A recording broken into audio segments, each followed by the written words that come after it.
Hello everyone. Today we're diving into a sensitive yet crucial industry topic.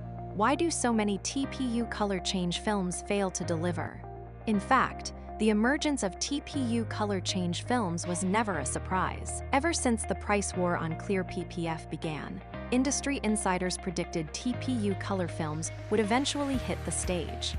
The problem is, from technology to market adoption, the road hasn't been easy. Some believe that using TPU for color change films is simply not technically viable. Others insist that only TPU can deliver the richest color saturation and premium texture. These opposing views have kept the TPU color film market in constant debate. Why is it difficult? Because TPU's greatest strength in clear PPF is its clarity and low haze.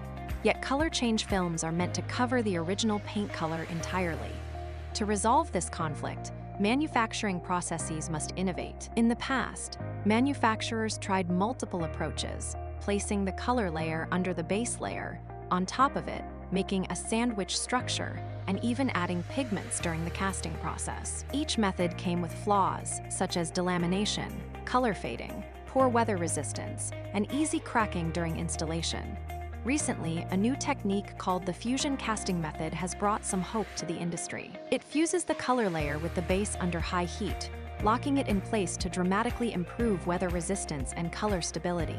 From current samples, issues like cracking and fading are eliminated, and the color performance is more striking. In the future, for TPU color films to succeed globally, we need not only technological breakthroughs but also to lead trends, just like the fashion and cosmetics industries. For example, in the Middle East and Southeast Asia, high-saturation bright colors may be more popular, while in premium Western markets, sophisticated matte metallics might dominate. If you want more insights into TPU film technology and market trends, follow us.